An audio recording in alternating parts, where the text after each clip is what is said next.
It's not pathology in any way. This is exactly what you should expect when someone's state changes. So one of the first things we see when people move into a state of sympathetic arousal is everything from the diaphragm up changes. Well, how does it change? Think about yourselves. How many of you have had somebody walk around a corner and startle you? Do you notice changes from the diaphragm up? What happens to your breathing? What happens to your heart rate? What happens to your muscle tension in your torso? What happens? How many of you get stress headaches because the spinal cranial connection gets tense when you get overwhelmed? Those are what you should see happen when the body moves into a dysregulated state or it becomes sympathetic dominant. When it becomes sympathetic dominant, there are changes that are predictable in behavior, thinking, and emoting. So let's play with those a little bit.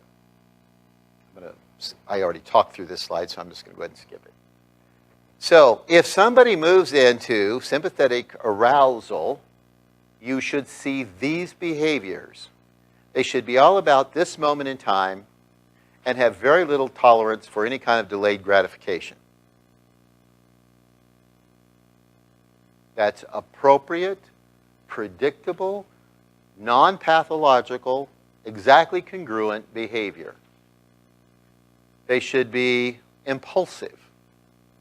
They should be irrational, illogical. They are not going to focus outside of this immediate activity that they're in, and they are not going to be self-reflective or self-evaluating. Now, as an outside party, seeing somebody do this, it's really easy for, I see this in schools all the time, where teachers become judgmental because they have a kid that's aroused. This is exactly correct behavior, but they don't want this behavior, and so they attack the behavior. That's not being trauma-informed. So let's give you kind of a look at this, because I think you'll have some fun with it when you realize this really isn't pathology. How many of you have been, there we go, behind the wheel of a go-kart at some point? Anybody? You don't have to be ashamed. Go-kart's okay, but you can put your arms up. When you're behind the wheel of a go-kart, what are you thinking? How fast can I go? Can I make this corner without turning over? Is another one of the ones that I get to ask. How many of you think it would be a good time to be self-reflective and plan for your retirement? Nope, you don't think so? Why not? The primary thing is you're not in the right system to be self-reflective and self-evaluating. How many of you have ever played a sport of some kind? We have people here that don't get out much. So let's say you're playing baseball, even though I'm using a hockey example here. Not hockey, but a soccer example.